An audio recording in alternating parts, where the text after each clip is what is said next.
नमस्कार दोस्तों, हिंदी साहित्य classes bye Rita ma'am channel में आप सभी का स्वागत है। तो आइए बच्चों, आज हम देखते हैं फसल पाठ का व्याख्या करते हैं। फसल के बारे में कवि जो हैं क्या बताने की कोशिश करते हैं। इस पाठ में फसल को उगाने में किन किन तत्वों का योगदान होता है, इसका वर्णन कवि करते हैं। कहते हैं, एक के नहीं, दो के नहीं, ढेर सारी नदियों के पानी का जादू है। एक के नहीं, दो के नहीं, लाख लाख कोटि कोटि हाथों के स्पर्श की गरिमा है। एक के नहीं, दो के नहीं, हजार हजार खेतों की मिट्टी का गुणधर्म है फसल। फसल क्या है? किसी एक दो नदियों का जादू नहीं है, ढेर सारी नदियों के पानी का जादू है फसल।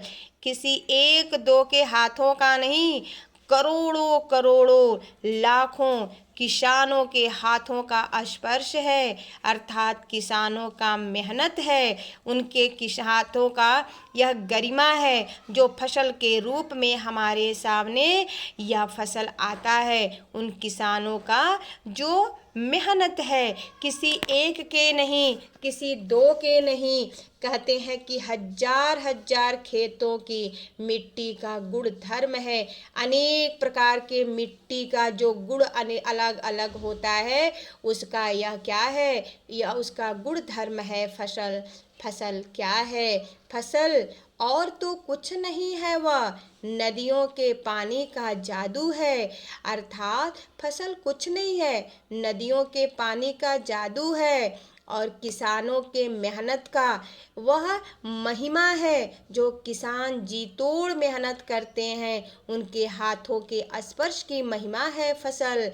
और इतना ही नहीं, कवि कहते हैं कि काली भूरी संदली मिट्टी, अर्थात अनेक प्रकार की जो मिट्टी हैं, जो काली दोमट हम कहते हैं ना, काली दोमट, ये सारी अनेक प्रकार की मिट्टी होती हैं और उनका अलग अलग गुण होता है, अलग अलग धर्म होता है। क्योंकि हर फसल एक प्रकार की मिट्टी पे नहीं उगती है, इसलिए कवि कहते हैं कि भूरी, काली, संदली, अनेक प्रकार की जो ये मिट्टियां हैं, भिन्न भिन्न प्रकार की जो मिट्टियां हैं, उनका अनेक प्रकार का एक गुण और भिन्न भिन्न प्रकार के गुण और धर्म है। यह फसल रूपांतर है सूरज की किरणों का।